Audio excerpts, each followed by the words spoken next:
Oluchi's peace shattered the moment she heard the news of ISIOMA's pregnancy. The whispers moved like harmattan wind through the palace, and the villagers talk, Queen ISIOMA carries life. At the market, by the river, they murmured. Both are with child. Who will bear the heir? The gods are fair. The true queen carries life. Who will bear the heir now? Now both of them are a child. The gods will decide who bears the heir. Queen ISIOMA is supposed to bear the heir. That woman has suffered enough. May the gods favor her. She deserves it. In disbelief and fear, Oluchi ran to her mother's hut, her wrapper loose, beads clattering against her skin. Mother, I'm in she trouble. cried, trembling. ISIOMA is pregnant. Then the gods have begun their I game, fear she carries but the we shall heir. see who wins. Her mother's face Do not darkened, weep, my her eyes daughter. cold and cunning. I will give you a herd. Lies, she said. You are the one carrying the heir. The gods cannot shame us. We will make sure of it. From that day, the mother and daughter turned their hearts toward darkness. Mother, They mixed herbs, If ISIOMA burned truly incense, bears the and prince whispered to son, shadows, then fortifying everything Oluchi's will be womb with lost. charms said to twist fate itself so that she would bear a son. Each night, they called on spirits to make her unborn child a son. But as moons passed, ISIOMA's glow grew brighter. Her smile carried warmth, her belly grew gently, and the air around her seemed touched by grace. When King Ikena saw her one morning, he smiled and said softly, "She shines like the sun, it must be a boy." Those words pierced Oluchi's heart like a blade. That same day, she fled again to her mother. "Mother," she gasped, "the king believes her child is a son. If that is true, we lose everything." Her mother's voice dropped to a hiss. "Then we will make sure that boy never sees the light of day."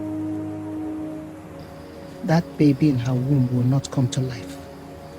We can't afford her to give birth to a son. They began again, stronger charms, darker chants. By night, Oluchi performed rituals in secret corners of the palace, scattering powders near ISIOMA's chamber door.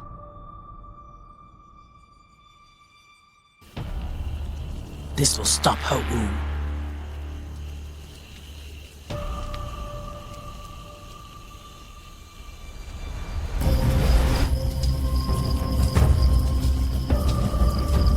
Once she steps foot, it is over. Let her cry. The prince may love her, but the gods favor me. Yes, sir. She will soon know her place entirely in that palace. And after each failed attempt, she would run back to her mother, wailing. It didn't work. She still carries the child. But her mother's reply was always the same. Do not stop until she loses it. Mother, she's still pregnant. None of this is working. I am worried. She's winning. The gods have chosen sides. We must choose ours. Eke, onye na chochicho, onwe aniga ekpe, wadinu ga anyume. Driven by jealousy and fear, Oluchi stood in the palace courtyard days later, her face lifted with false pride.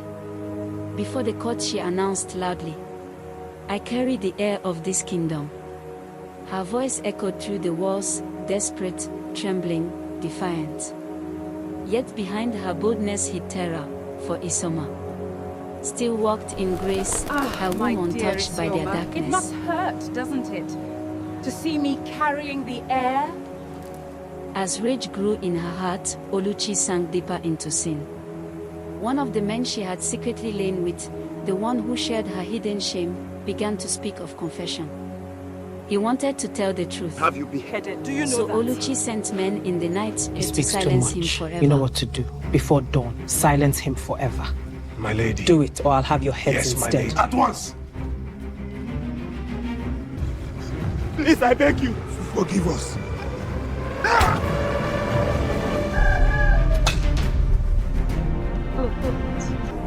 When Oluchi saw that her charms could not stop ISIOMA's blessing, her mother's heart turned darker still.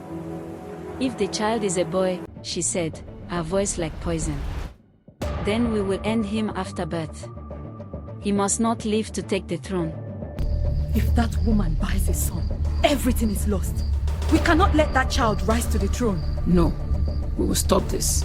The throne will not pass from our line. We tried to stop her womb. The god stood in our way.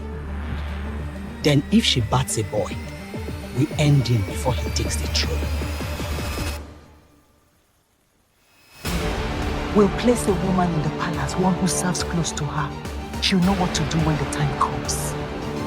Mother, it must be done quietly. It will be. No one will ever trace it to us.